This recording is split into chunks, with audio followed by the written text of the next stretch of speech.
30 years ago, I came to Nauvoo for my first time. And it was awesome to go around Nauvoo and see all of the historical things that I have heard about my whole life. And then at one point, a group was going to come over to Carthage and they asked me to come with them to see if I wanted to see the jail. But I said no. And that makes no sense why I would have said no, because I wanted to see everything. I guess I just wasn't ready at that time. Not long after that trip, I served a mission for the church in Greece and then got married. A few years later, I graduated from BYU and began my career in business, and then spent the next few decades raising my family. But in all that time, when I thought about my visit to Nauvoo, I always regretted not seeing Carthage. Here we are 30 years later, coming to check it out. I guess I'm ready now.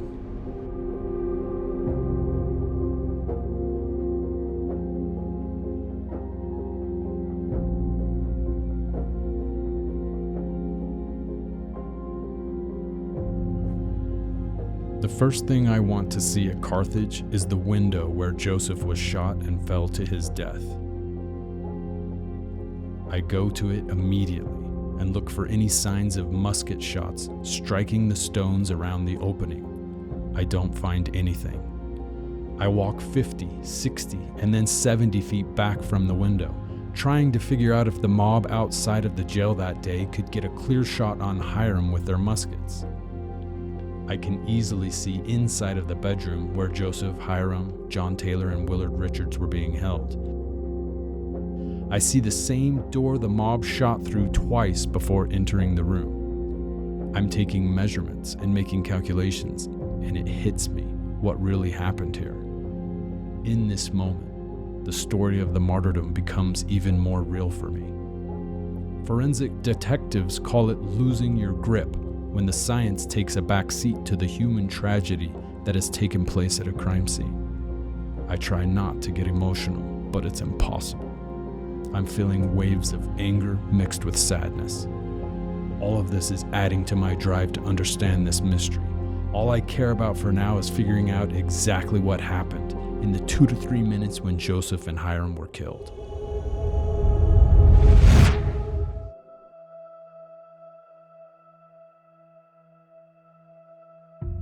On June 7th, 1844, William Law, a disaffected Mormon, publishes the first issue of the Nauvoo Expositor, attempting to rally anti-Mormons against the church in Nauvoo by calling out the alleged evils of Joseph Smith and other city officials. The Nauvoo City Council declares the Expositor to be a nuisance. 2 days later, they send the town marshal to destroy their press. Destroying the press ignites outrage from citizen groups in Hancock County who call for the removal of the Latter-day Saints from Illinois. Convinced an attack on Nauvoo is imminent, on June 18th, Joseph proclaims martial law and calls out the Nauvoo Legion to protect the city. 1 week later, the members of the city council surrender themselves to authorities at Carthage. All are released on bail, except Joseph and Hiram, who at the last moment are falsely accused of treason, a capital offence. The brothers are moved to Carthage jail to await their trial, where Governor Ford promises they will be protected. On June 27th, 1844, 2 days before their scheduled trial, an armed mob storms the jail, and Joseph and Hiram are murdered. The next day, the bodies of Joseph and Hiram are carried back to Nauvoo on wagons. In the afternoon of June 29th, boxes with sandbags are taken and publicly buried in the Nauvoo City Cemetery. Sometime around midnight, the coffins which contain the real bodies are secretly buried in the basement of the Nauvoo house. That next spring, on May 21st, 1845, the trial begins. John Taylor urges his fellow Latter-day Saints to refuse to testify, warning them that their lives could still be in danger. 9 days after the trial begins, all 5 defendants in the Smith brothers murder case are found not guilty. That fall, All Nauvoo council members charged in the destruction of the Nauvoo expositor are also acquitted by a jury in Hancock County.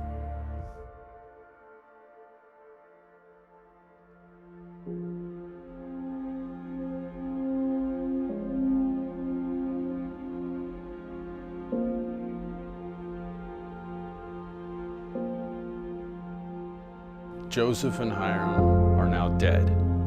Joseph was the leader of the church, and Hiram would have been the second in command, and they are both gone. Next in command most likely would have been Samuel, their younger brother. And within a few weeks, Samuel was also dead under suspicious circumstances. And the crazy thing is, nobody investigated his death ever. And nobody began the investigation on Joseph and Hiram's deaths either until a few months later, a new sheriff was voted in for the county. And he began a huge investigation. And in the end, he indicted 9 different men. Now, 4 of those men, as soon as they got word that they were indicted, they fled the county. And that's a shame, because 3 of those 4 men were actually injured by Joseph at Carthage. So the fact that they had been shot by Joseph says they were right there on the spot. Now, out of the remaining 5 men, most likely none of them were in Carthage or pulling triggers of guns. However, they're the ones that convinced everybody to come to Carthage to get Joseph and Hiram.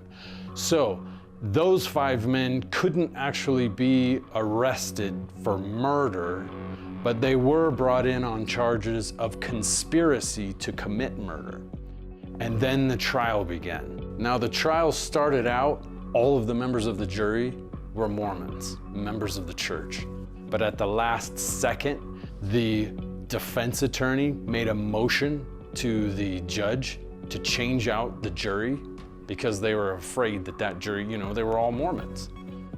And the judge agreed and completely changed the jury with all of the people that were there on site.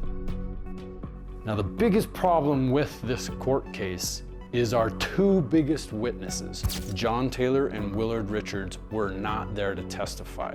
John Taylor had sent out to all of the people in the community, do not testify at that trial. So the 2 main eyewitnesses weren't even there to tell their story. So those 5 remaining men were all acquitted. This is one of the most consequential crimes in American history. It only took about 9 days. And all 5 of those men were acquitted. Now, what would have happened if John Taylor and Willard Richards would have testified? I mean, they had the full eyewitness accounts. They were in the room when it all happened. They should have seen the mob members that were there. If anybody knew who pulled that trigger to kill Joseph and Hiram, it should have been them. Willard Richards and John Taylor are the only other men inside the jail at Carthage when Joseph and Hiram Smith are killed.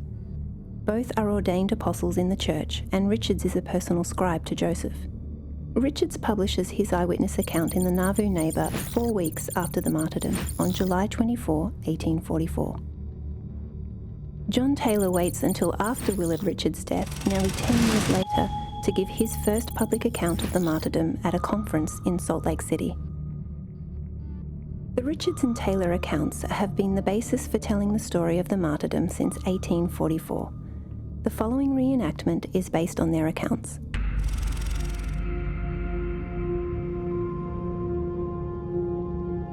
On June 27, 1844, 4 men remain in the jailer's bedroom on the 2nd floor of Carthage Jail. Joseph Smith, Hiram Smith, John Taylor, and Willard Richards. Joseph has a 6-shooter pepperbox revolver smuggled into him that morning by Cyrus Willock. Hiram holds a single-shot pistol brought in by John Fulmer. Taylor and Richards each have a walking stick as their only means of defense.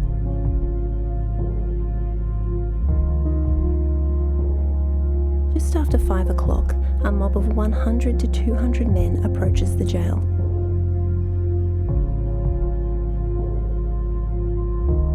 The door to the bedroom has no lock and no usable catch. According to Willard Richards, when the mob comes this time, Joseph, Hiram, Taylor, and Richards close the door and brace themselves against it. According to John Taylor, only Hiram and Richards lean against the door, pressing into it with their shoulders to prevent it from being opened. It's important to understand the position of the four men against the wall and the door when the mob first comes. That first shot enters right about here. So if all four of them were against the door at the same time, it seems impossible to me that one of them would not have been hit. Andrew Knopp shows all four men against the door in his painting, Against the Christian Door. But you can see in that painting that Hiram would have been hit by the first shot. When that first bullet comes through the door, both Taylor and Richards agree that the men scatter. They move to the sides, and Hiram comes 10 feet back from the door looking straight at the door. The mob shoots a second ball through the panel of the door. It strikes Hiram on the left side of his nose. At the same time, a ball is shot from outside of the jail, through the east window. It strikes Hiram in his lower back, passes through his body, and strikes the watch in his front right vest pocket. He falls backwards. As he hits the floor, he exclaims, "I'm a dead man." Hiram never moves again. The Richards and Taylor accounts differ on what happens after Hiram is killed. According to Richards, Joseph looks towards Hiram lying on the floor and exclaims, "Oh dear brother Hiram." Immediately, Joseph opens the door 2 or 3 inches with his left hand. He reaches around with the 6-shooter in his right hand and begins firing shots randomly into the entry.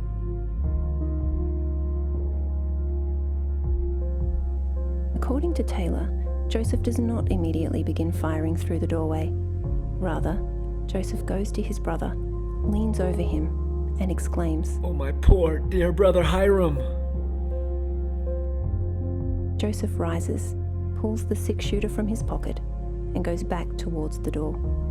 He opens it slightly and fires his pistol 6 successive times. Both Richards and Taylor report that 3 of Joseph's barrels misfired. Joseph is now unarmed. The mob continues sticking their muskets through the doorway and firing. Taylor uses his stick to knock down the muskets. A ball grazes Hiram's breast and enters his throat, passing into his head. 2 more balls strike his body, one in the right thigh and another just below his left knee. After seeing Hiram killed and Joseph is out of bullets, Taylor worries the mob will enter the room. He rushes to the window hoping to escape. A ball shot from the doorway enters his right thigh and causes him to fall into the windowsill. A ball shot from outside the window strikes the pocket watch in his vest pocket and throws him back into the room onto the floor, and for a moment he is unable to move. Taylor regains enough strength to roll under the bed. A shot from the door cuts away a piece of flesh from his left hip. Willard Richards continues knocking away the muskets aimed through the door with his walking stick. Another ball strikes Taylor a little below the left knee, and another enters his left wrist and lodges in his hand. According to John Taylor's own telling of the events, he was struck 5 times. While he was over here against the wall, knocking down the bayonets with his walking stick, when he could see that Joseph Smith had run out of ammo, he decides to make an escape over to the window. So he's running over to the window and he gets shot, and that causes him to fall into the windowsill. And he's falling out the window, and the way that he tells the story is a shot comes from out of the window and hits him in his pocket watch that's in his vest pocket. That throws him from out of the window back onto the floor, and on the floor, when he gains his movement back, he's moving under the bed and gets shot in the left hip. He gets shot in the left hand just here in the wrist below the left hand, traveling up below the fingers, and then he gets struck just below his left knee.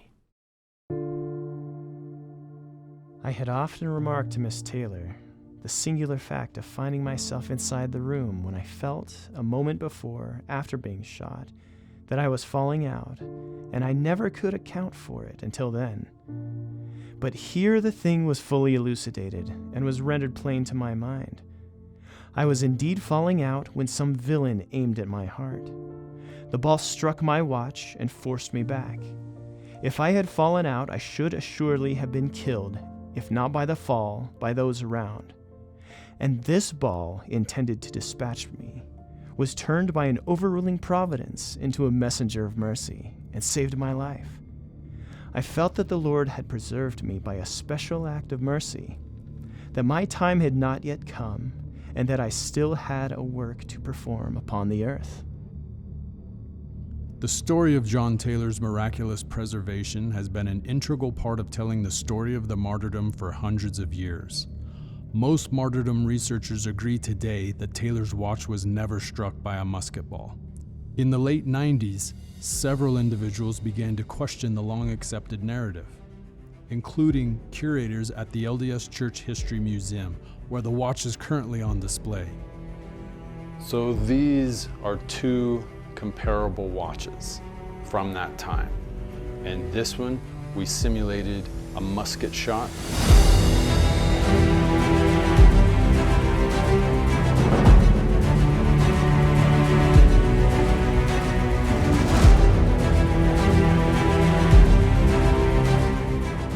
And this one, I shot with a .22.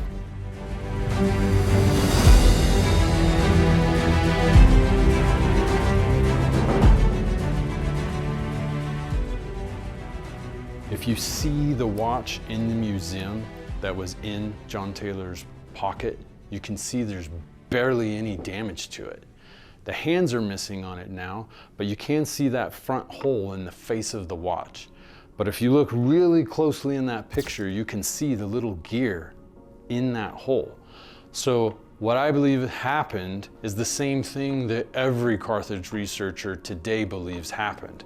And that's that when John fell against the windowsill, it smashed the watch together, causing that gear to pop that hole out on the front of the watch. I agree with the researchers on this one, that John was never shot in his watch.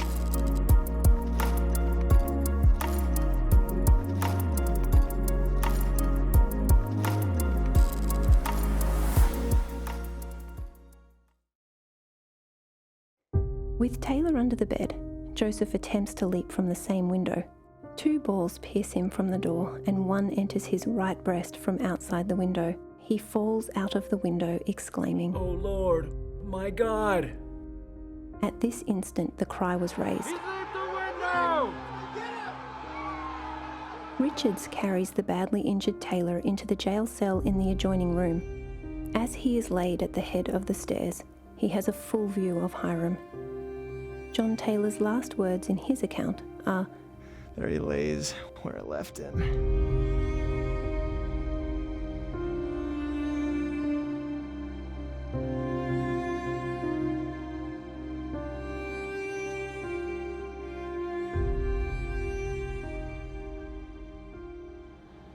Later, when actually incarcerated in the jail, Joseph the prophet bore a powerful testimony of the divine authenticity of the Book of Mormon. Shortly thereafter, pistol and ball would take the lives of these 2 testators. Hearing Elder Holland say that the martyrs were killed with pistol and ball catches my attention. Willard Richards and John Taylor both stated clearly that the mob had shot Joseph and Hiram with muskets. Elder Holland gave this talk in October of 2009. Their honor and their own search for eternal salvation. If you're a Carthage purist, this whole scene is problematic. It's taken from a movie called Joseph Smith, the Prophet of the Restoration. The screenplay was written by Gary Cook, of the church's curriculum department with input from the First Presidency and originally released in December of 2005. Did you notice the mob member fires a pistol through the door instead of a musket? This movie may have been where Elder Holland got his information for his talk. Notice how Hiram is hit while he's still holding the door shut, contrary to the Taylor and Wilford accounts that state Hiram was standing 10 feet back from the door when he was struck. Lastly, did you notice when Hiram is on the floor and Joseph is holding him, but the mob has not yet entered the room? How's this even possible? The door has no latch. Joseph and Hiram are pushing the door closed with all their might to keep the mob out, and somehow when they are on the floor, the angry mob doesn't rush in and kill everyone in the room. This whole scene makes absolutely no sense. I know I'm being too hard on a movie clip. It's just one man's interpretation for dramatic effect, right? But even if it wasn't meant to be historically accurate, it's still very curious. What kind of guns were the mob using? Oh, that's a great question. Now, I don't remember off the top of my head, but for more detail about the mob and the things that they did and how the events played out, you can read Saints, the first volume. There's chapter 44. It gives a full account of the martyrdom and the events that happened here. We invite you to read. That night, I look up the chapter in the book The Saints that the sister missionaries recommended to us. This book was published in 2018, and it confirms what I had been thinking all day. The LDS Church no longer accepts the eyewitness accounts as they were given by John Taylor and Willard Richards. You can see Hiram's hands on the door when the second shot is fired through the door panel. This book now presents the new official narrative for the church. John Taylor and Willard Richards said Hiram was shot in the back through the window by a musket of a mob member outside of the jail, but this book describes Hiram getting shot in the back while stumbling away from the door.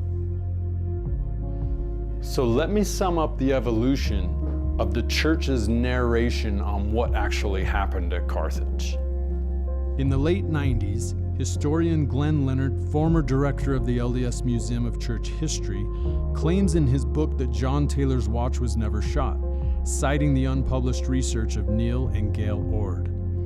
Then, in 2005, Gary Cook from the church curriculum department writes the screenplay for the movie Joseph Smith, the Prophet of the Restoration, which alters several major details from the traditionally accepted story of the martyrdom. Then, in October of 2009, Elder Holland says pistol and ball in his talk about the martyrdom. This is the first time a general authority from the LDS Church in conference alters the John Taylor and Willard Richards eyewitness accounts. Finally, in 2018, the altered narrative is officially published in the book called The Saints, which is now the story pointed to by church representatives at Carthage as the official LDS Church narrative for the martyrdom. I have to admit, I didn't notice when the church made any of these changes, but now looking back, I can see them all so clearly. The church has known that there was a problem with the eyewitness accounts for a couple of decades now. And to their credit, they've done a lot of their own really good research. And they've come up with their own theory to explain how the narrative can still fit the eyewitness accounts. However, the church was not the first to begin this work. That would be Mormon church historian John Hyasek, who back in the early 1990s began a series of seminars going through what he believed really happened at Carthage. Working with rare Latter-day Saint documents for about 40 years. I started looking at documents in 1980. I had some very rigorous historical training as a child, beginning in about 1973. But in 1980, when we moved to Wisconsin, I began to examine early Mormon documents from the Nauvoo and Kirtland periods, or the origins of the church. I met John a couple of years ago, and there's not a lot of people that know more about the life and history of Joseph Smith. He takes the story of what happened at Carthage very seriously. I had visited Carthage so many times, now probably 50 times that I visited Carthage and 150 times probably that I visited Nauvoo, being that I live in the area. So John's probably one of the top 5 experts in the world on what happened at Carthage. So when he started asking questions, people paid attention. And that's exactly the spark that we needed to get the story of the martyrdom back in the mind of the public. Mostly the angles, the possibility of Hiram Smith being shot in the back and having that bullet come from the outside, that makes no sense. And you can stand outside of the Carthage jail and go down to the mission home and go down a little farther and go down a little farther and try to figure out where you can see the middle of the door. And I'm not going to all the measurements or anything, but just try to see the middle of the door from some distance. You have to go quite out some distance. Now imagine the window closed or open. It just didn't add up for me. It just didn't seem plausible that 200 of your best friends just went rushing up the stairs and you're a half a block away. And the first thing that pops into your head is, I've got a clean shot through the window up there where all my friends are having a skirmish. And that just doesn't fit.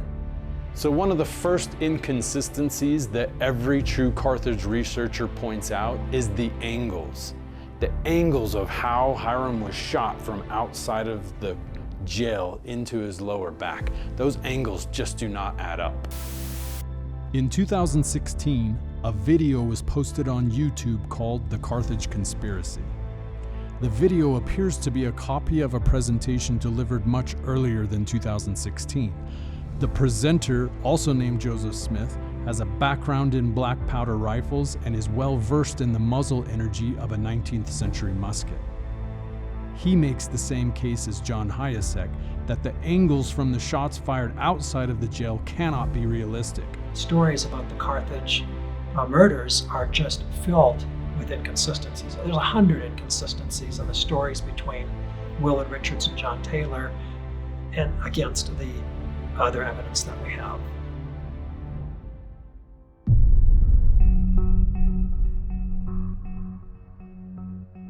Ballistic experts have identified the mob most likely used the 69 caliber US Model 1816 flintlock muskets with a smooth bore.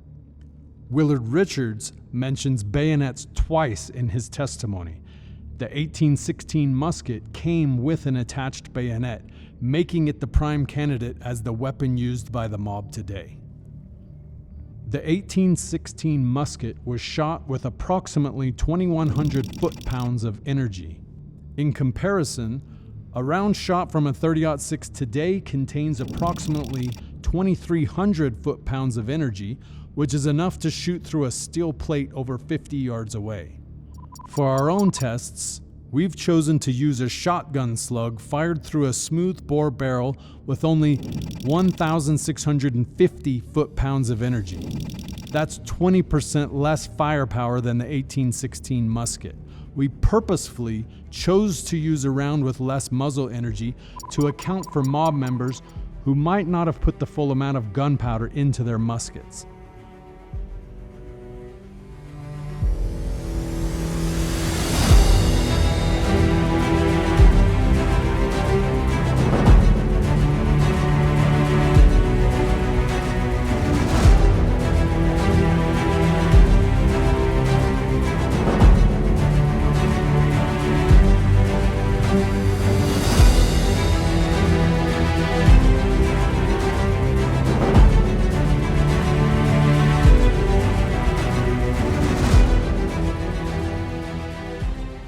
Willard Richards said that after Hiram was shot through the door to the left of the nose, he fell on his back. And while he was laying on his back, he never moved again. And there was another shot that came from the door from a musket that grazed his chest and entered here into his throat. So we're going to try and simulate that shot with this angle, shooting a parallel, hitting here, and we'll see if it exits out of the top of the skull.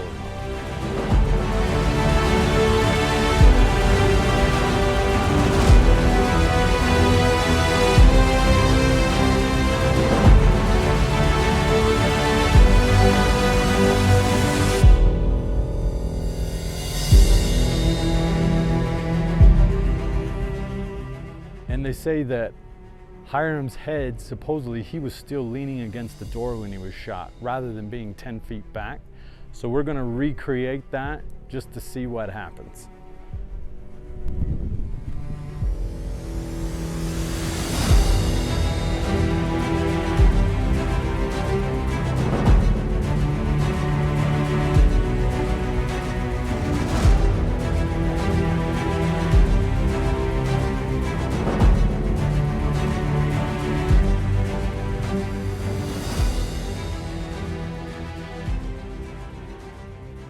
Can you see now why Elder Holland said pistol and ball? I can tell you from my own experience, there is no way Hiram was shot twice in the head with a musket. There is no evidence that shows that. Throughout the 1990s, muzzle energy and shot angles were the main two talking points. But in the 2000s, 3 new pieces of evidence that came to light that are much harder to explain. First was the bullet hole angle in the panel of the door. Second are the photos of Hiram's skull. And third are the bloodstains on Hiram's clothing. David Lyon was the first to come up with the idea of inserting a laser pointer through the hole in the door panel to determine the path of the musket ball that supposedly struck Hiram in the face. The ball was traveling 5 degrees downward and was aimed slightly to the right and would have hit just below the windowsill.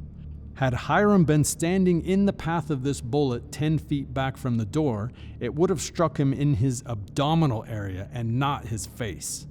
In 1928, the skeletal remains of Joseph and Hiram were discovered under the brick foundation of a small building not far from Emma's grave.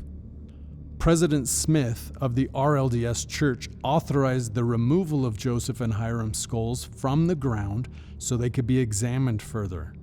They were taken to an upper room in the mansion house and photographed and measured.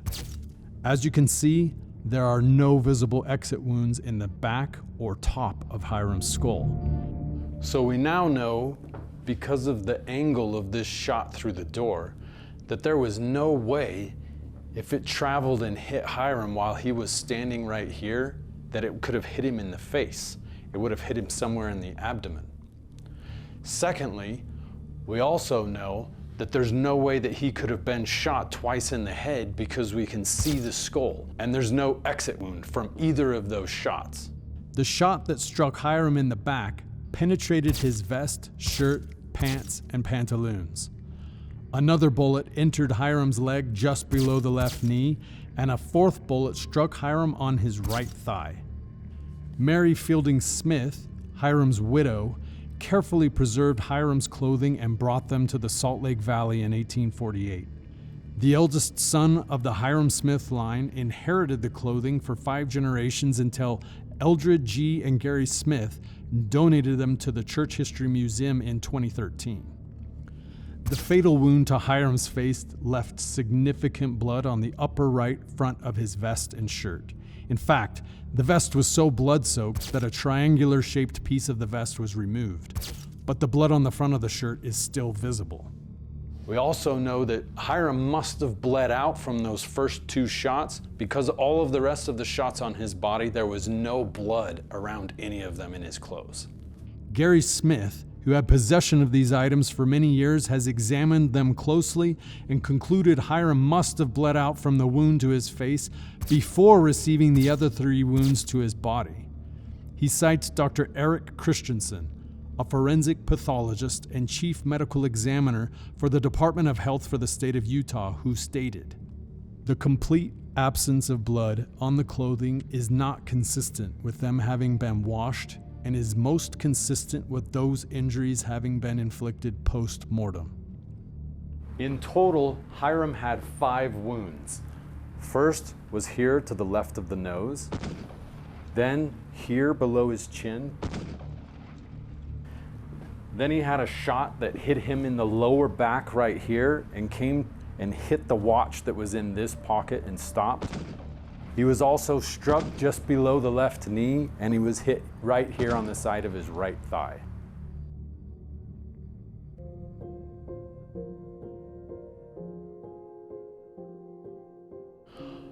All of the physical pieces of evidence from the crime scene can be observed, measured, and compared against the eyewitness accounts. And if you want to come up with your own theory about what happened at Carthage, you can start by asking a couple of questions about Hiram. If Hiram was facing the door, how did that musket ball from the window strike him in his lower back and then change angles, traveling parallel to the floor and straight towards the door? How could 2 musket shots with 2,100 foot-pounds of energy cause so little damage to Hiram's face? How could Hiram get shot in the face and still have the ability to emphatically say the words, "I'm a dead man"? The second bullet hole in the door is 51 3/4 inches from the floor. Hiram was 74 inches tall. If Hiram was standing 10 feet or more away from the door, how did that musket ball strike him in the face, especially because it was fired at a 5-degree downward angle? There are no exit wounds to Hiram's skull from either shot to his head. There is no visible damage to Hiram's nasal cavity or anywhere around the shot that struck him to the left of his nose. In fact, the only major damage visible to Hiram's skull after 84 years of deterioration is that he is missing his maxilla, or upper jawbone. Why are there no blood stains around the other 3 bullet holes in Hiram's clothing?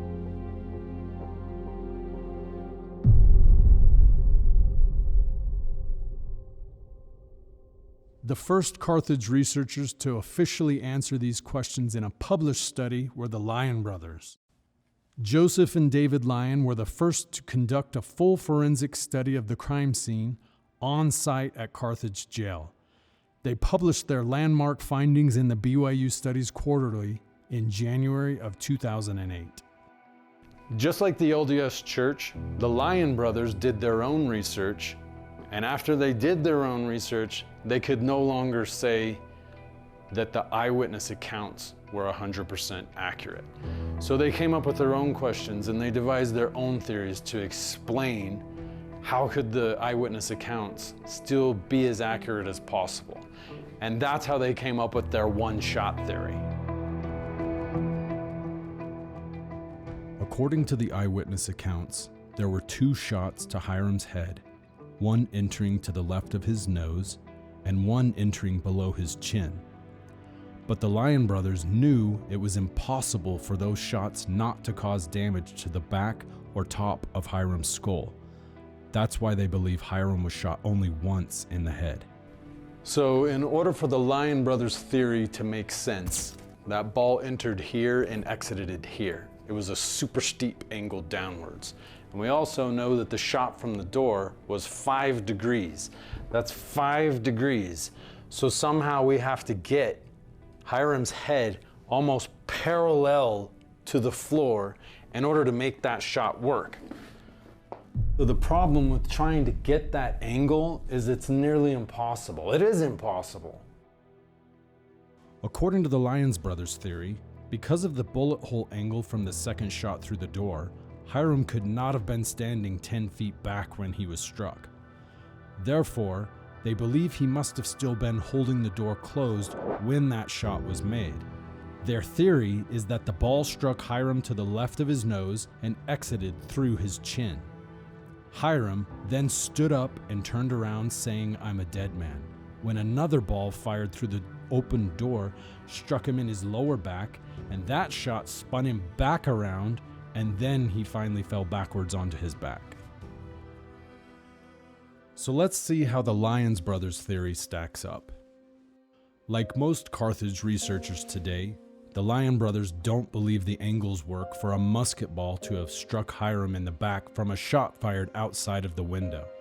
That's why their theory changes that shot to a musket pointing through the door. Their one-shot theory explains very clearly how the muzzle energy of a musket did not cause more damage to Hiram's head.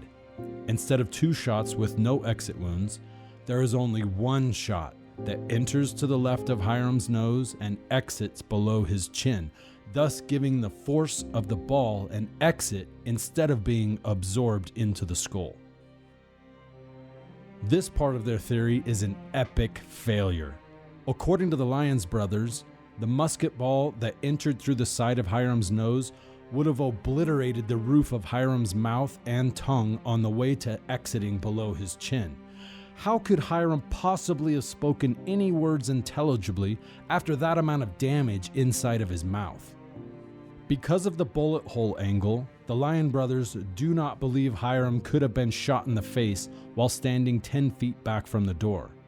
Their theory suggests Hiram was still up against the door when he was struck by the second shot, just like the LDS Church now believes. However, there is no feasible way to position someone's body at the door to make that shot possible.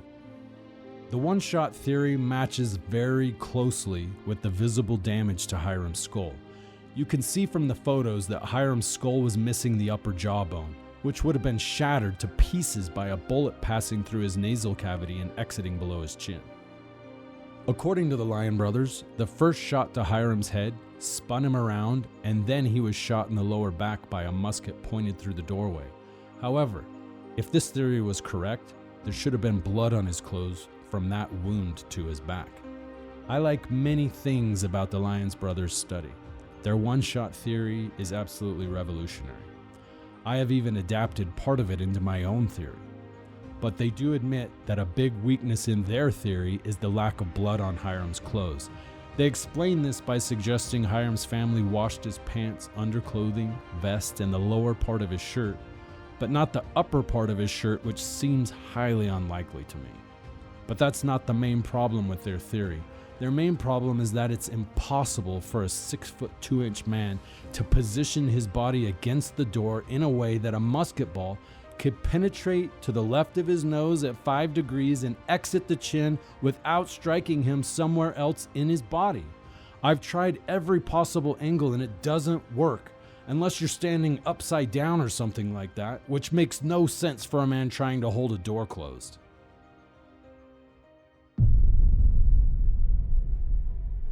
So while I was researching those angles, I came across a famous painting by Casey Childs about the martyrdom. Casey Childs' painting, called Greater Love Hath No Man, is a two-part painting. The first half on the right was begun in 2009 and depicts Joseph, Hiram, Taylor, and Richards in Carthage leaning against the door to keep out the mob. The second half, actually showing the mob, was completed in 2014. The full painting is now on permanent display in the Church History Museum. Casey initially consulted with the Lyons brothers for the first half of his painting, and it shows. Can you see how he depicts Hiram's position, still against the door with a member of the mob about to shoot the door with a musket? Notice the angle of the musket and the position of Hiram's head. Does it look like that ball could possibly enter the left side of his nose, exit his chin from that angle without striking Hiram somewhere else in his body? So the more that I spoke with Casey about his painting, the more that he kept referring to Sam Weston. And I was like, okay, who's Sam Weston? I need to meet Sam Weston. Come to find out that he works at the Church History Museum, and he allowed me to come and speak with him. And there's few people in the world that have done more work on Carthage today than Sam Weston. I spent the whole afternoon with him, and he taught me all sorts of things that I had never heard before. And that's when I first walked in and saw that painting. I went in the exhibit before it was even open, and I saw that and just took my breath away. I said, wow, somebody's actually drawn this. And so I contacted Casey and we got talking. You learn really quickly after meeting Sam why Casey consulted with him for the second half of his painting.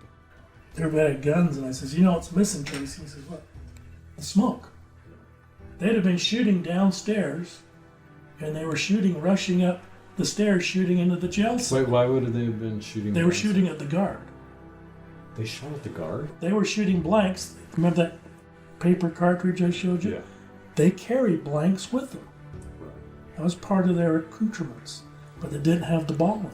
Right. And so they were loading those, shooting blanks. Okay. And so they shot blanks downstairs, so you'd have the smoke. The mob's rushing up the stairs, shooting into the jail cell, so they'd been shooting coming up the stairs. Okay. I says, you need the smoke in the picture. Part of the reason Casey adopted Sam Weston's theory for the second half of his painting is because both he and Sam came up with different measurements for the bullet holes in the door panel than the Lyons brothers. The Lyons brothers measured it at 0.69 inches, and Casey and Sam measured it at 0.52 inches. But, all right. This is exactly what I So we mean. went back, my wife and I went back, and we had the jail to ourselves for several hours. Okay. And we were able to measure and contemplate and look at things. And I took a ball back with me. Okay. And the first thing I did, I read the Lyon Brothers article, and the first thing I did is try to push that through the hole in the door. And no way that's going to fit. No So way. I had some digital calipers. I measured it. I thought concluded they did that though. Nope, they never did it. That's what I complained is why didn't they even at least measure that? Right. How did they get the angle so right then? Just put the laser. You can pointer actually through look it. through that door and you can see there's a directional angle to it. Okay. And I put a dowel in the door Okay. and measured the angles exactly. Okay. But, you know, bullet going, especially a round ball going through something, the trajectory could be way off. I mean, one of their drawings, they show the bullet on this side of the room was exactly here, but on this side of the room, they had a plus or minus a foot. Actually, How does that work? Well, no, he had the plus or minus on this side, and then on this side Was exact? of where because he was trying to figure out where the angle of the rifle must have been to make the shot. His measurements were way off. But So did the muskets have these, or was the shot that made that hole in the door against the... John Taylor mentioned bayonets. Right, Willard Richards mentions bayonets. right. A lot of the Carthage Greys, which were a block and a half away on the square, came running and they had their bayonets fixed. The mob could have had bayonets. Right. 1816, 69 caliber smoothbore flintlock.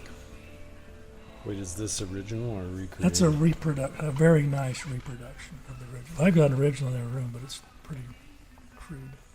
So this shoots a 69 caliber. Which is why they've always used 69 caliber and all Well, that. it was a common issue for the militias, 69 caliber.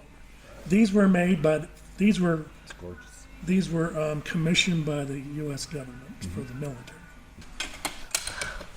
like that. Do you agree with them that there was probably guns being handed up and switched Not out? necessarily. Or you think guys would shoot, run down, someone else would run up, kind of thing? Or? Well, they could be long. One gun, if you look at Casey Child's painting, the gun that's aiming at the door, that's a Hall breech loader. And so these are all muzzle loaders. A breech loader, they've been around since the 1700s, but the Hall brothers designed theirs, and they were sold to the Warsaw militia. We know that they had Hall breech loaders. Okay. So any military weapon carried a cartridge like this. So this is a 69 caliber ball in a cartridge. So to load this gun, see, that was one of the requirements to be in the militia. You had to have at least 2 teeth because you'd rip this open and prime your gun. So this is a flintlock. So this is your frizzen pan. So you would take this. So this has a pre-measured amount of black powder in it and the ball, which is a 69 caliber.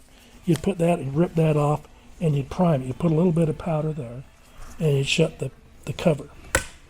Now the powder can't fall out. And then you would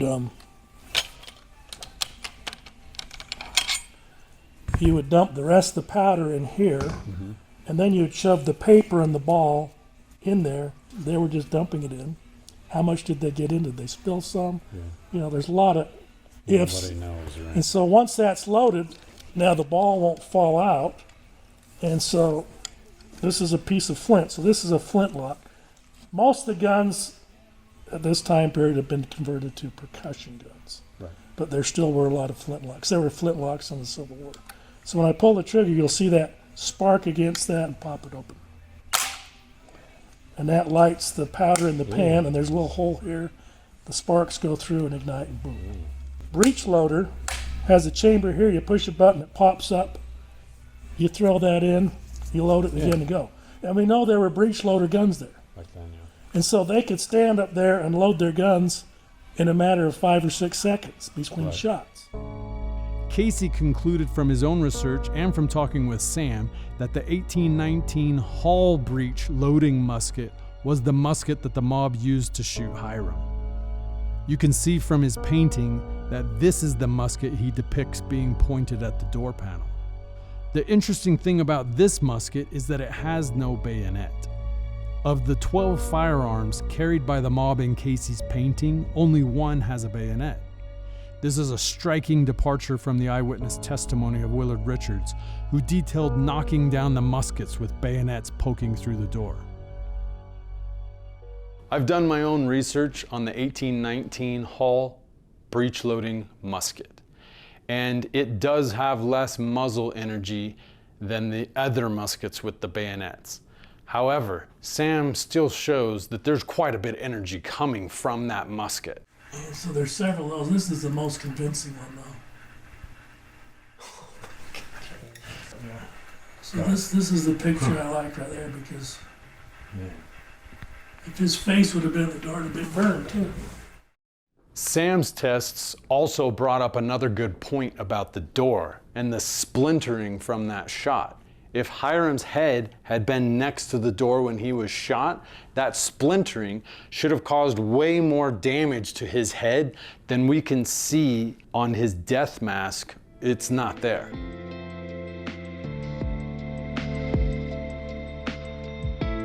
So I drew this to prove that angle could have hit Hiram in the back. And that, standing. how hard is it to get an accurate shot from that distance with this kind of? Probably most of them missed.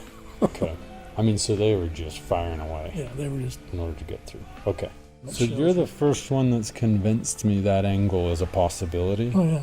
Because doesn't John Taylor's the one that says you couldn't have shot in because it would have all hit the ceiling because of the angle? Yeah. But that's what Willard says too. The only time right. They didn't realize Hiram was shot in the back till after the whole thing was over. Okay. They didn't know that. But then he says, but the only time he could have received that ball is when he was standing up in front of the window. Right. After touring Carthage myself, I can see Sam's angles through the window for that shot on Hiram. I can see that they work, or that they could possibly work. However, it still makes no sense to me why, if you're in a mob with all your friends to come and get Joseph and Hiram, half of them come up the stairs and the other half are shooting through the window into the room where their friends are entering. That makes no sense to me. But I also asked Sam, I said, why do you think the church and other people believe that Hiram was against the door when he was shot? And Sam gave me a really good explanation for that. And John Taylor and Willard both say Hiram backed up and got shot. Yeah. But the Lyons brothers are like, the angles aren't right. That's why they had to come up with that he was against the door. I've got a picture when they restored the building in the 30s, and he's standing there looking at the camera, putting his hands on the door and has his face down by there, and he's smiling at the camera. Yeah. And I think that's about the time people start thinking, well, yeah, his face had to be by the door if he's shot. They completely disregard Willard's account, and it's like any picture, any photograph, any painting of church history, it paints a picture in your mind of what happened. Right.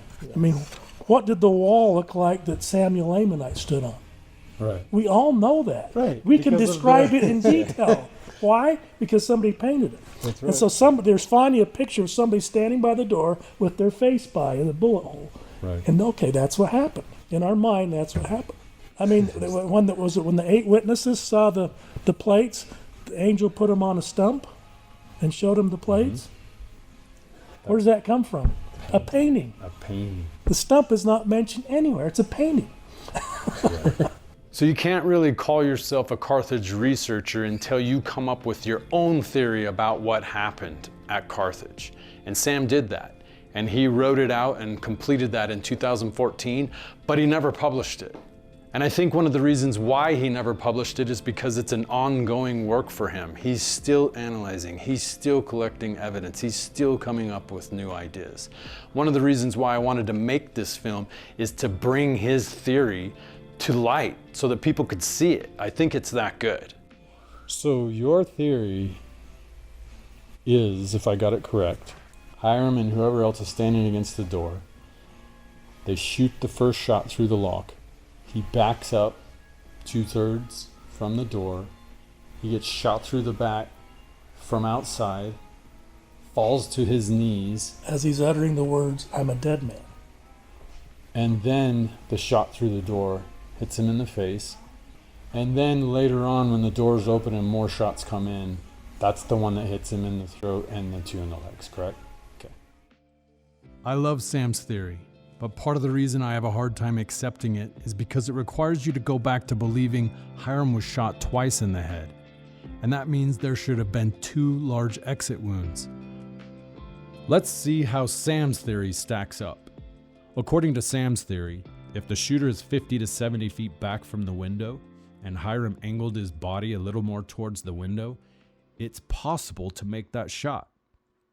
However, Sam admitted most of the shots from that distance would have missed, and there is no evidence of damage from musket balls to the outside stone around that window. The major problem I have with Sam's theory is that it requires you to go back to believing Hiram absorbed the brunt of 2 musket shots into his head without sustaining far more damage. Sam has researched Civil War injuries looking for examples of facial injuries caused by musket fire. So far, none of them match the minimal injury to Hiram's face depicted on his death mask. This is the greatest strength of Sam's theory. If Hiram was shot in the back first, it would be easy for him to have said, "I'm a dead man," while falling to his knees before being struck in his face. According to Sam, after Hiram is struck in the back, he falls to his knees and then gets hit by the second ball shot through the door, which fits the shot angle far better than if he was still standing. There are no exit wounds to Hiram's skull that would justify the 2 straight shots to Hiram's head from muskets as described by the 2 eyewitnesses. There is not even any visible damage around the nasal cavity from any caliber size of ball. This is also one of the major weaknesses with Sam's theory. If the first shot to Hiram was in his lower back, there should have been blood all over his clothing in that area. Sam explains this by relying on the Lyon brothers' theory that Hiram's family could have washed those blood stains completely out, but he does not know why the family would have left the stains on the upper part of his shirt. I like Sam's theory because it gives us some very plausible new explanations to better fit the current evidence. However, it does not offer a good explanation for the lack of major damage to Hiram's skull like the one-shot theory does. But there's a very important reason Sam disagrees with the Lyons brothers' one-shot theory. Wait, are you thinking that's a possibility on the shot when he was kneeling, that it could have come in and exited one shot? It's possible. I'm not saying it isn't, but Willard says an entry wound. The coroner's inquest says it was an entry wound. Right. And I think they had seen enough bullet wounds to know the difference between an entry wound and an exit wound. The coroner said the wound below Hiram's chin was an entry wound, not an exit wound. This detail from the coroner is a very important aspect of my own theory, which I will cover later. Gary Smith is one of the Hiram Smith descendants that actually held possession of Hiram's clothing before donating the shirt, vest, pants, and underclothing to the Church History Museum. Gary believes that both Taylor and Richards are credible witnesses, while also admitting that portions of their accounts are inconsistent and sometimes implausible, most likely because of the amount of time that lapsed between the events of the martyrdom and their accounts, as well as the confusion in the room during the shootings and how quickly they moved to the adjacent room after the murders. It is Gary's contention that soon after Joseph Smith went out the window, that the mob returned upstairs into the room to make sure Hiram had also been killed. When they saw him lying on his back, they turned him over slightly to check his vitals and then shot him in the back to make sure he was dead. So let's see how Gary Smith's theory stacks up. For the most part, Gary accepts the Lyon brothers' theory that Hiram was shot in the face while still leaning against the door. However, he doesn't believe the mob shot Hiram in the back until they returned to the jail later, which makes the window shot a moot point. Gary matches the Lyon brothers' theory on each of these 4 points. though it's still highly improbable for Hiram to have been positioned against the door in such a way to make their one-shot theory work. The strength of Gary's theory is his explanation for the lack of blood on Hiram's clothing. No other current theory can explain this piece of evidence, which is why I use it in my own theory as well.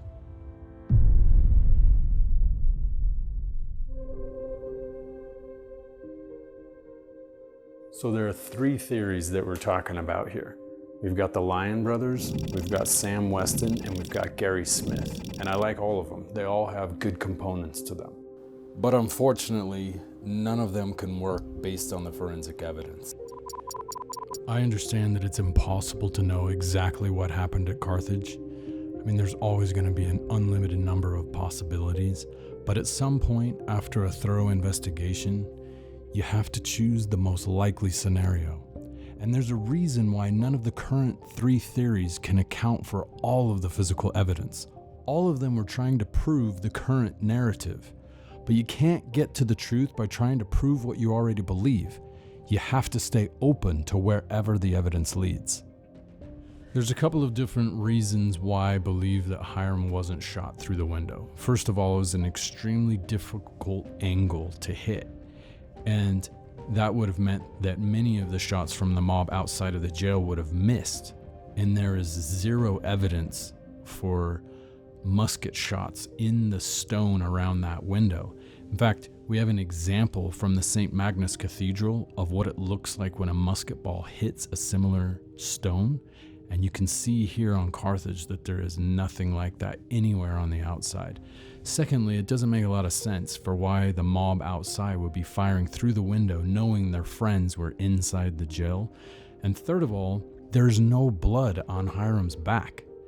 And that means he couldn't have been shot in the back before he had already bled out from his other two wounds.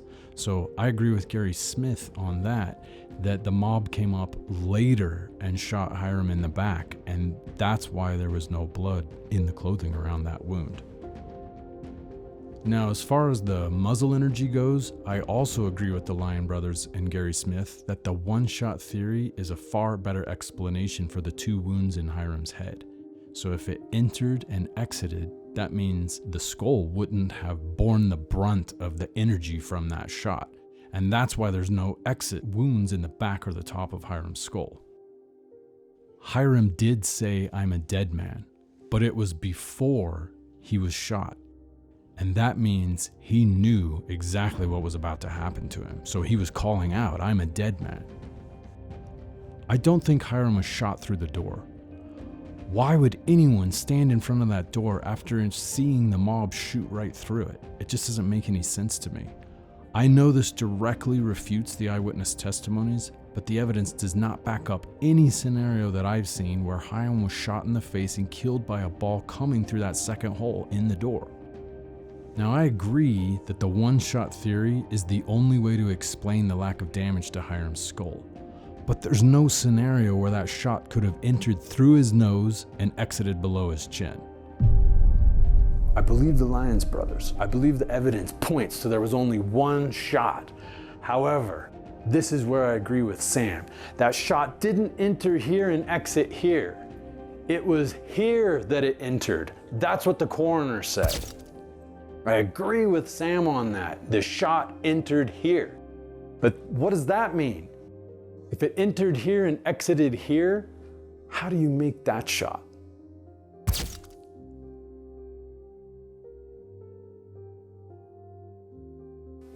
There's no way that that shot could have come through the door.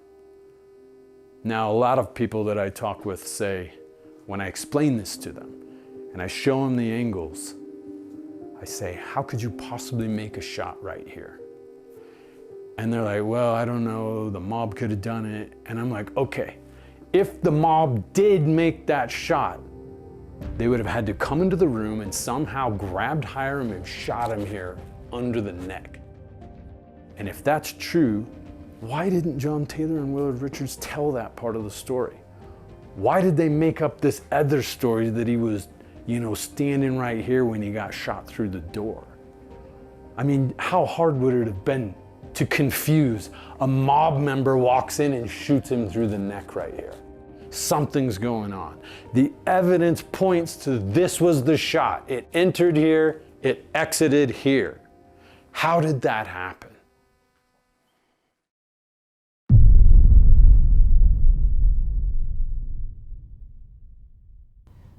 I didn't want to make this documentary just to show all of the current theories there are out there right now on what happened at Carthage. I wanted to show my own theory. I have spent thousands of hours researching what happened, reading all of the documents, reading all of the reports. I've consulted with 20 different people, including 2 forensic detectives. I reconstructed the entire set to match exactly the measurements of that room at Carthage. And then I brought actors in and moved them in different positions, showing all the different theories and explaining where the mob was, looking to see how it could all fit together.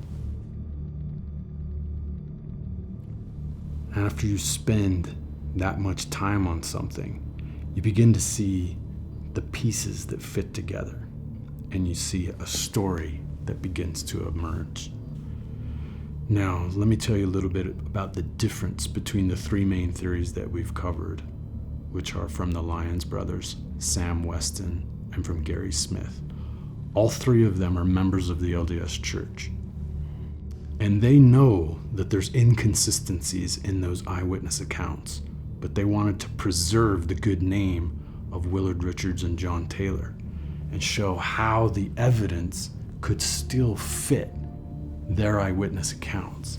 And they wanted to protect the name of the church, and they wanted to protect the name of the descendants of all of the people that were involved, and I get that.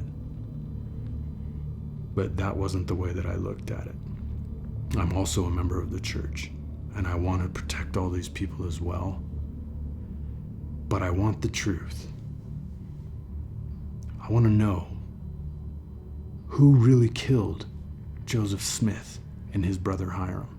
What really happened in those 2 to 3 minutes at Carthage? Let me show you what I think happened.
Wayfaring man of grief hath often crossed me on my way, who sued so humbly for relief that I could never answer nay.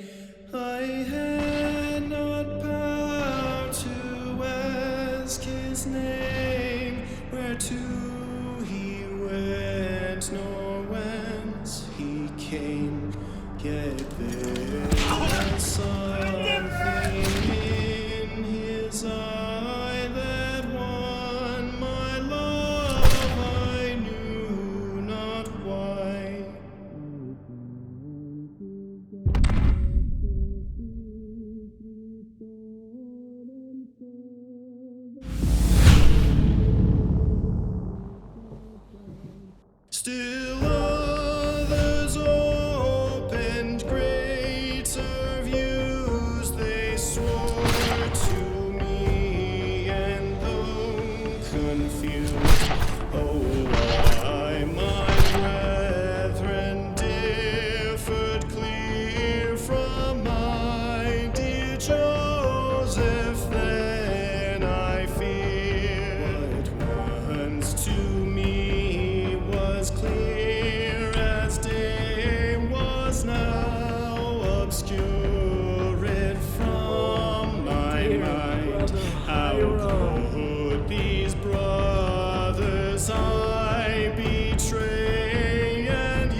Willard Richards tries to make the room look like the mob committed the murders. He collects the guns and fires more shots into the wall and possibly Hiram's leg.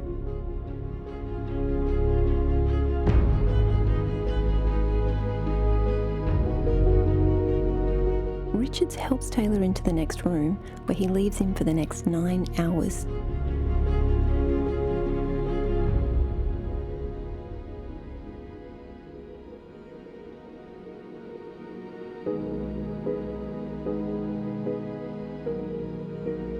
There he lays where I left him.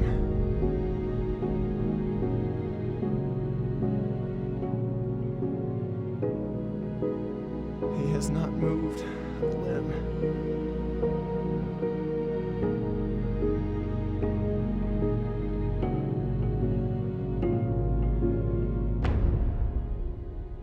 After some time passes, the mob comes back into the room, looking for Hiram.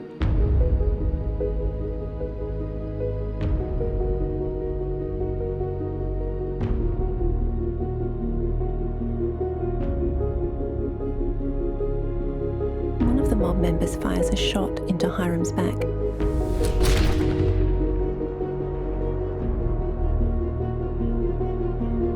They turn Hiram's body over to make sure it's him.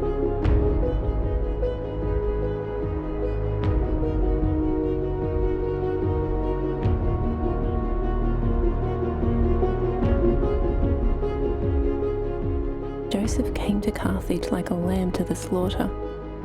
He knew he would have to seal his testimony with his blood. What he didn't know is that he and Hiram would be killed by their friends.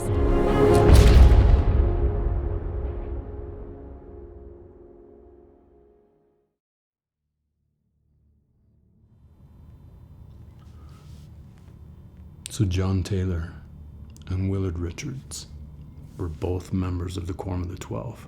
Willard Richards was Joseph's personal scribe. John Taylor went on to become the third president and prophet of the church. These men were supposed to be Joseph and Hiram's friends. And they found a way to be in that room that day.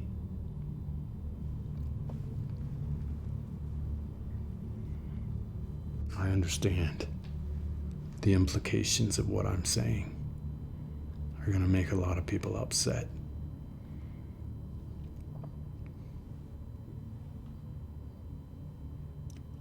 But I wanted the truth. I was willing to deal with the truth.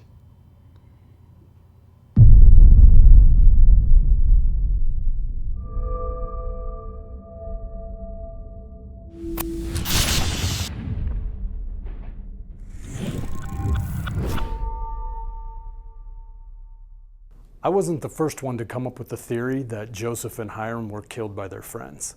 The idea that the martyrdom was an inside job has been around since 1844. Listen to the words of Joseph and Hiram's sister, Catherine. I was in Nauvoo a few days before my brothers were brought to Carthage, where they met their death. I shall never forget that Saturday, June 23rd, 1844, when I last saw my brothers alive. I heard Brother Joseph's last sermon delivered to a great audience in Nauvoo. I might say that it was more in the nature of a prophecy than a sermon, or rather its conclusion was, for as he finished, he turned, and facing some of the high priests and elders sitting there, he told them that there were seated on the stand beside him those who were conspiring to deliver him up to the enemy, to take his life, and who would be responsible for his death. He said, "There are those among you who will betray me soon. In fact, you have plotted to deliver me up to the enemy to be slain."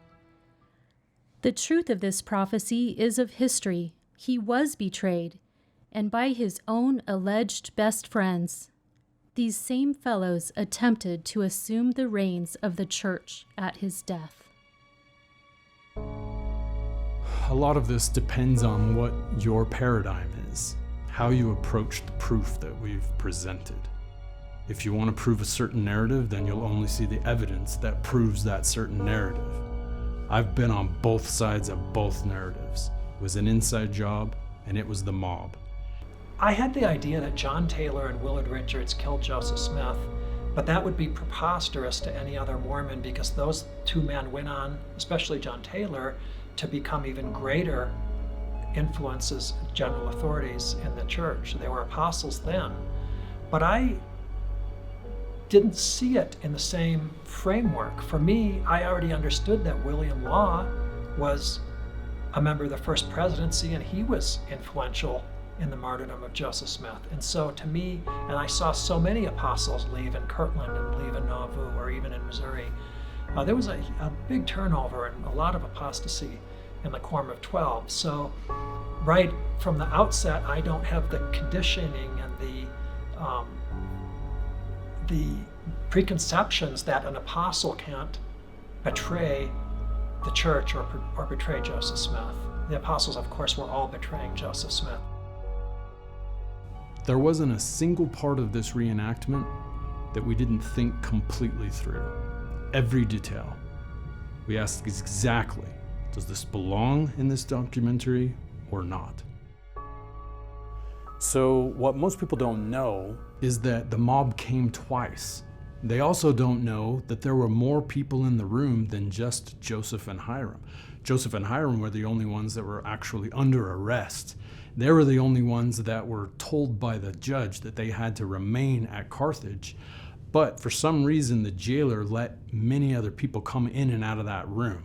And the night before the actual martyrdom happened, around 12 midnight, Dan Jones tells his own account of what happened. It was dark. They heard the mob come up the stairs and were talking behind the door. They all ran to the door. Dan's the one that said that they had only had a chair leaning against the door and someone grabbed that as a means of defense, but they all stood against that wall. And I believe most likely that was what happened when they were actually killed, is they were all standing against the wall. They weren't against that door. Joseph called out to them, "We're ready for you," something like that. And it spooked the mob and they took off. The next morning, Joseph sends Dan out to go find out what happened. What was this mob that was there last night? And as Dan is going around town, he runs into a remnant of that mob. And they talk about that they're there to hang Joseph, that they came to Carthage to grab him, to hang him. I think that probably tells more accurately what was in the mind of the mob members, rather than they're busting through the door shooting while their friends are out shooting at them through the other window. That doesn't make sense to me. They had come there, they were armed, but they wanted to take Joseph and they wanted to take Hiram out of that room. Now, can you imagine the shock that they had when they found out that Joseph was armed? And Joseph came out and he shot his pistol. And he had a 6-shooter that looked a lot like this. And there are 3 of the mob members that were actually injured by those shots from Joseph. Now, it's very important that you understand that it was 3 shots, 3 injuries that were caused. Because of all of the details that John Taylor and Willard Richards conflict with even each other, there's one detail they both get very clear. They say when Joseph fired his 6 shots, 3 of them misfired. And that was always puzzling to me. Why would they go out of their way to talk about these misfires? How would they even know that Joseph had misfired? Do you hear the bang but don't see the bullet come out of the front? Or do you hear the click of the gun? And all of the things that were going on in that room, how did they both come up with that detail that Joseph had 3 shots that fired and 3 that misfired? Dan Jones had not been allowed back into the room once he left. The jailer had made sure that all that was in that room was John Taylor and Willard Richards. So when Joseph goes out, I have him going out of the room to fire. John and Willard now have to figure out what are they going to do. In that moment, I tried to portray in the reenactment that John wasn't exactly sure he was ready to go through with this, but he had to make a decision, and he knew he had to take Hiram out, and then he was going to have to go and take Joseph out. So Joseph and Hiram didn't have guns, but their friends brought them guns. John Fulmer brought in a single shot, which Joseph at first had it, but then Cyrus Wheelock is the one that brought in the 6-shooter, and that 6-shooter, he said, "Does anybody want this?" And Joseph took the 6-shooter and gave the single shot to his brother Hiram. So they were both armed. And it's important to understand that Joseph had 6 shots and Hiram had a single shot. And it's also important to understand that that 6-shooter that Cyrus Wheelock gave Hiram actually used to belong to John Taylor. John Taylor collected guns, and he had sold that 6-shooter to Cyrus Wheelock, which tells me he probably had a new one. So in my estimation, that's what he had with him in the jail that day, was at least a 6-shooter. And I think Willard had at least 1 single shot, probably 2. He could have had a 6-shooter as well. Anyway, so Joseph goes outside of the room to dispatch the mob. The mob, when they see that he's firing on them, they all take off back down the stairs. In the meantime, Hiram and John Taylor get in a shootout inside of the room. Hiram, of course, is completely shocked that John would have been in on this. So in the middle of that skirmish, that's where I believe that Hiram shot John Taylor in the leg. That was the first big wound that John Taylor received with that single shot from Hiram. When John Taylor and he were in a gunfight, he calls out, "Joseph, I'm a dead man." So John shoots him, and he gets that shot that I've been describing this whole time under his throat. Enters here, and it exits here. And then he falls to the ground. Now I had to decide what to do with that fall. In the eyewitness accounts, they have Hiram on his back. They say he landed on his back and he never moved again. And I have gone through this scenario so many times. If he landed on his back and the shot to his lower back was from the mob later on, then what did they do? Did the mob come in, look at him, turn him over, and then shoot him in the back?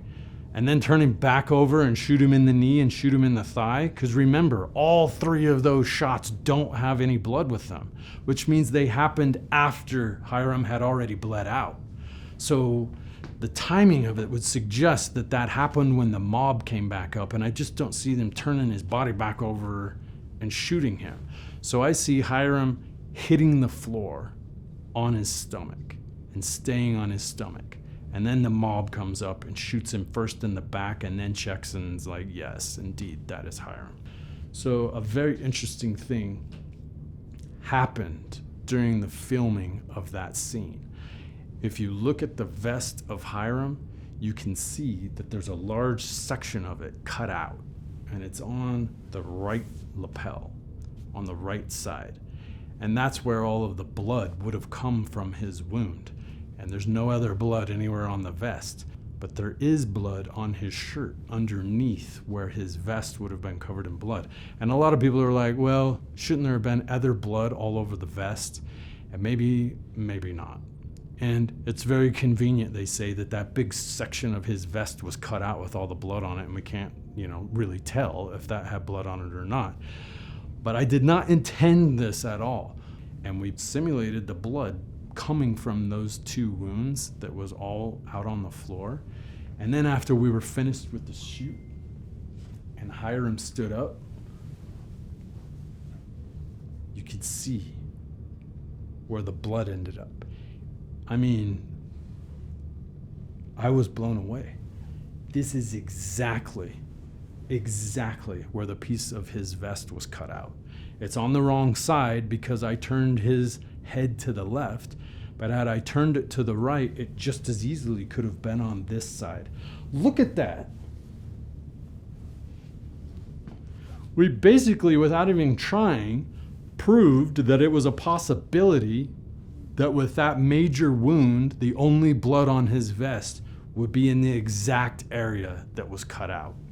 So Hiram gets this shot into John Taylor's thigh.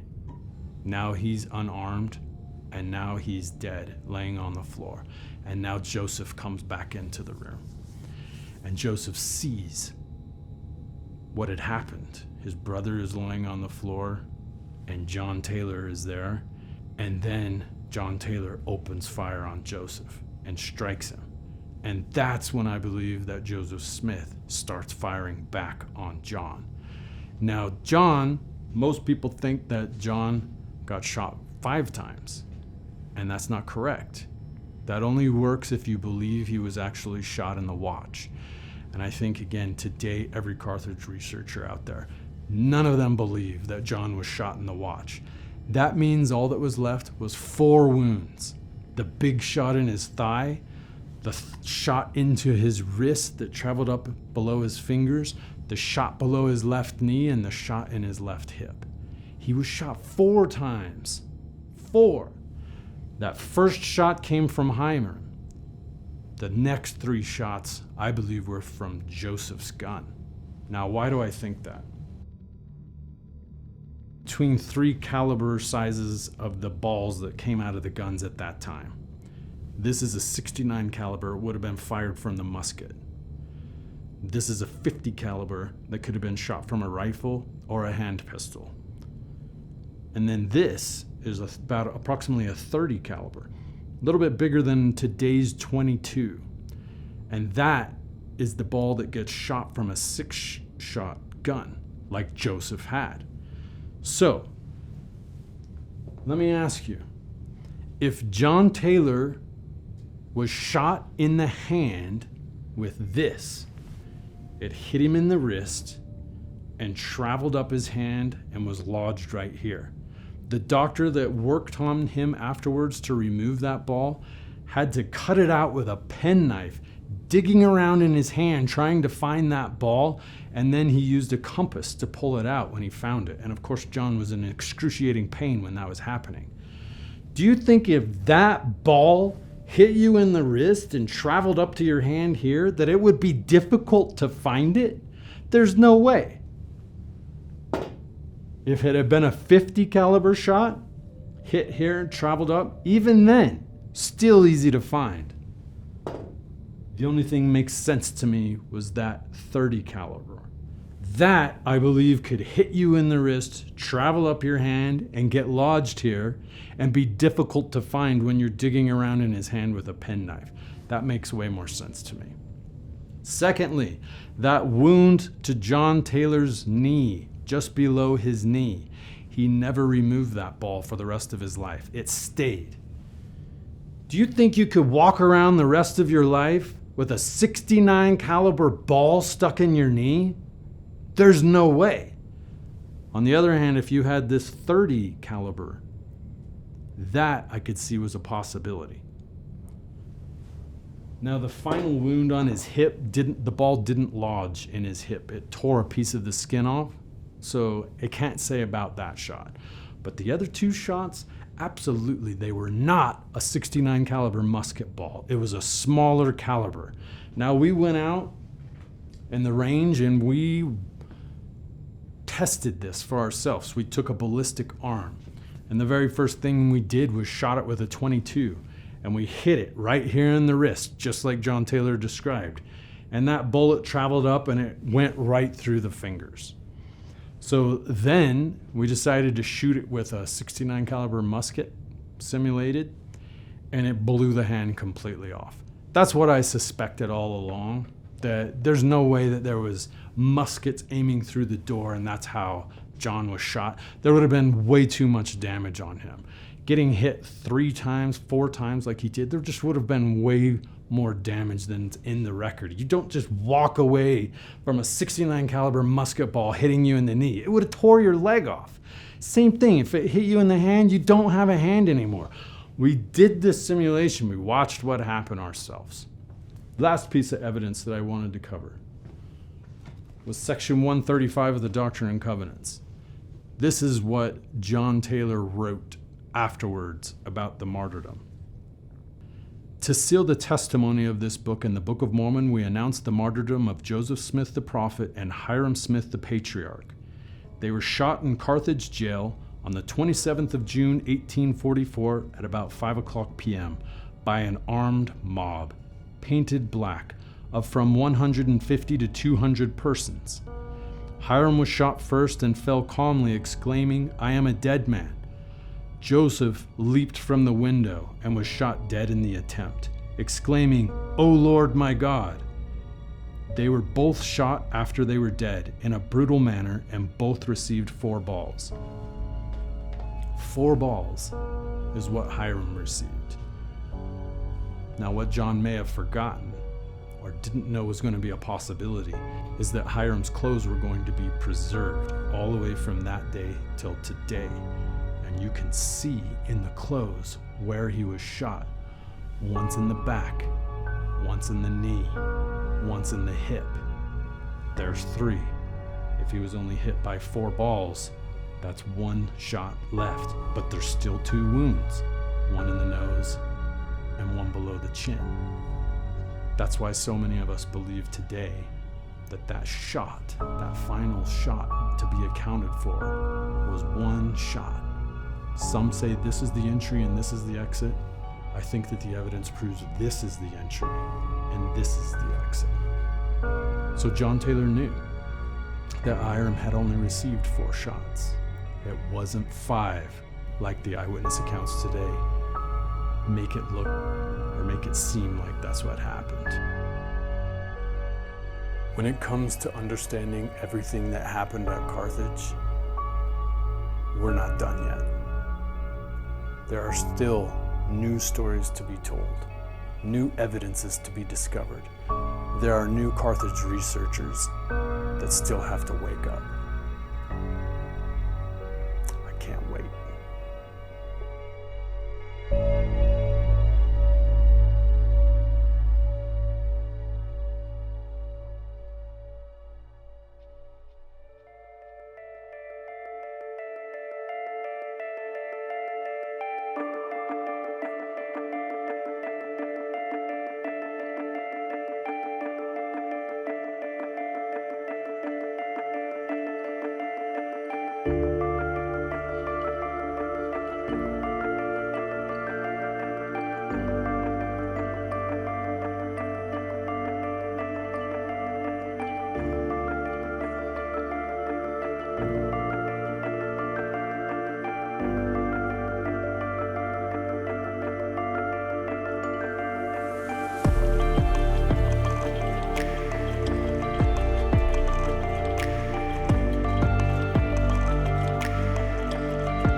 I was so worried when the actor playing Joseph grabbed Hiram to turn him over because he still had blood on his hand and it got on Hiram's shirt and there was nothing we could do about it. After we were done filming, I looked closely at Hiram's shirt and was totally shocked.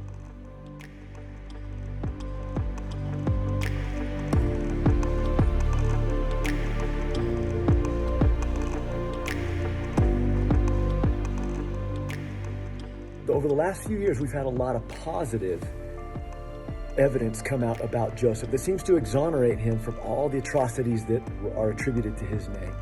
And I just look forward for a lot more good to come out regarding Joseph. As a forensic detective specializing in cold cases, I have personally overseen the investigation of over 100 murder cases. I believe the most likely scenario is that the Smith brothers were fired upon first by the 2 men staying in the jail with them.